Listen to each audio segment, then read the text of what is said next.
हम विरोध करते ही रहेंगे, ना हम चकबंदी होने ही नहीं देंगे। चाहे हमें किसी भी हद तक जाना पड़े, चकबंदी तो होने ही नहीं देंगे। और अगर ज़्यादा ज़बरदस्ती हमारे साथ हुई तो हम आंदोलन करने के लिए मजबूर होंगे।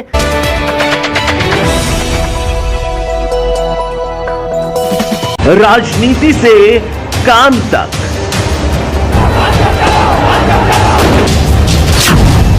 अपराध से अंजाम तक, खेत से खलिहान तक, अब हर खबर पर होगी हमारी नजर। पाइए सीधा अपने मोबाइल पर।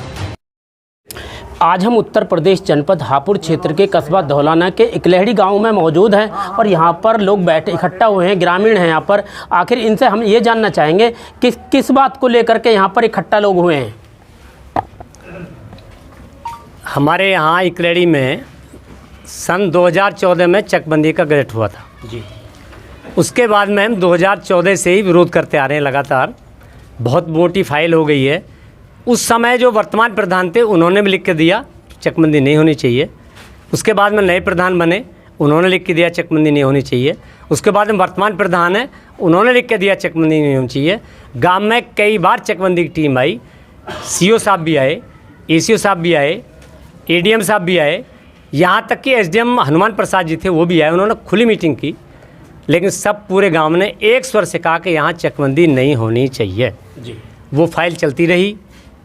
इसके चलने के बाद में लखनऊ गए, जो वहाँ चकबंदी आयुक्त हैं उन्होंने भी कहा कि भाई जब नहीं चाहते हो तो हमें थोड़ी शौक लगा कि चकबंदी करेंगे।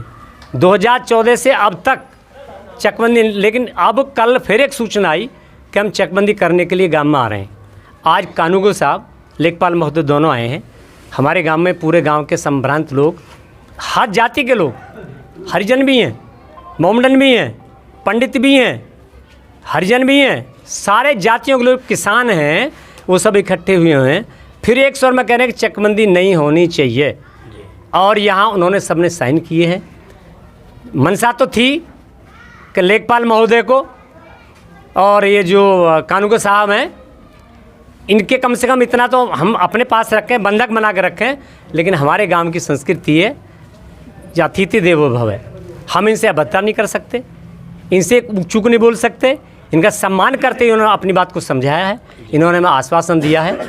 इसी दौरान सीओ साहब, सीओ हापुड़ जो चकबंदी के अधिकारी होते हैं उनसे बात कराइए, हम सबकी स्पीकर ऑन करके बात कराइए।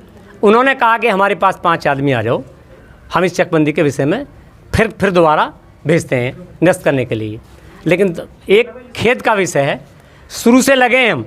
पारपा गाँव हमारे बाद में लगा, आधी चकबंदी हो गई। समाना गांव पूर्ण चकबंदी होगी, वो हमसे बाद में लगा। सिवाया गांव हमसे बाद में विरोध किया। 9 गांवों की चकबंदी में 8 गांव चकबंदी निरस्त हो गई, लेकिन हमारे यहाँ की चकबंदी निरस्त नहीं हो रही है। ये बहुत अफसोस की बात है। इसके अलावा हमारे यहाँ जो पीछे योगी जी ने आदेश किया था कि जिन गाँवों में चकबंदी लोग नहीं चाहते हैं उन गाँवों की चकबंदी निरस्त कर दी जाए, तो वो जो गाँव निरस्त वाले हैं उसमें आ गए, लेकिन हमारा गाँव निरस्त में नहीं आया अब तक। हमें बड़ा अफसोस है, ये कष्ट का विषय है। दूसरी बात, हम तो यहाँ तक भी कह रहे हैं कि हो सकता है जो अधिकारी बैठे हुए हैं, आरोप तो नहीं लगा रहे, लेकिन हो सके इनके मन से है कि योगी जी अगली बार ना आए, या भारतीय जनता पार्टी सरकार ना बने, या योगी जी की बात को जनता तक ना पहुँचाएँ। अब इनकी नीयत में हमें ऐसा प्रतीत होता है कि जैसे कहीं ना कहीं खोट है। सीओ साहब बुला रहे हैं, आज वहाँ जाएंगे, 5 लोगों के लिए कहा है, 5 लोग जाएंगे। इसके अलावा कल डीएम साहब से मिलेंगे। उसके बाद में फिर भानु जी के बहुत बड़े पदाधिकारी आदरणीय जयगवान जी बैठे हैं यहाँ। भानु वाले गुट के बहुत सारे लोग हैं हमारे यहाँ, लेकिन एक अंतर है, इस पार्टी में लोग बहुत ही सम्मानपूर्वक बात करते हैं, लेकिन जब बवाल पर आते हैं तो फिर अधिकारी को जो चाहते हैं वो करवा लेते हैं। हम उस बात को नहीं चाहते।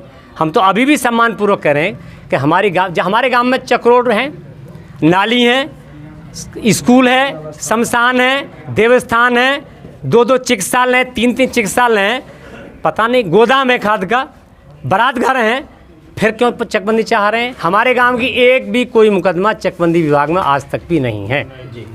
तो मेरा निवेदन ये है आपके माध्यम से, आपके चैनल के माध्यम से, आप बहुत बड़े अच्छे चैनल हैं और चैनल वाले बहुत ईमानदार व्यक्ति हैं, आपसे भी निवेदन है, हमारी बात कहीं ना कहीं योगी जी तक पहुंच जाए, डीएम साहब तक पहुंच जाए, वो बुलाएंगे तो हम फिर निवेदन कर लेंगे। अंततः गांव ने तो सबने कह दिया है चकबंदी तो होनी नहीं है, ऐसा मेरा मन है।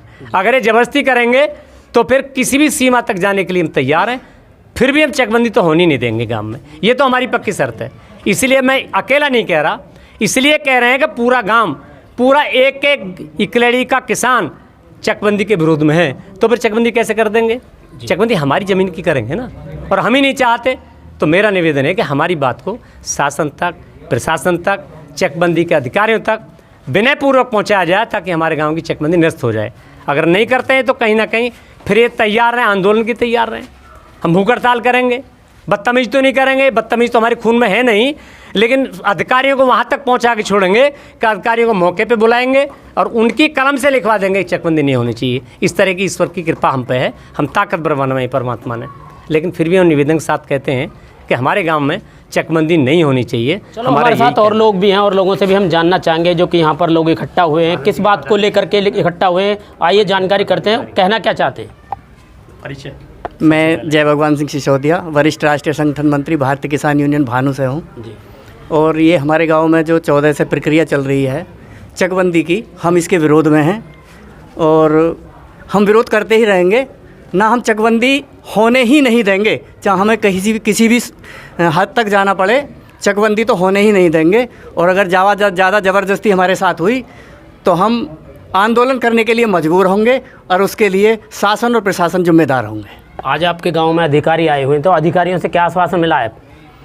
अधिकारियों ने आश्वासन दिया है कि हम आपके साथ हैं और हम आपकी चकबंदी निरस्त कराने में मैं हूं मौर्य कुमार गौतम, आपका अपना न्यूज रिपोर्टर। देखते रहें गांव शहर की खबर और जुड़े रहें सिटी न्यूज इंडिया 1 के साथ।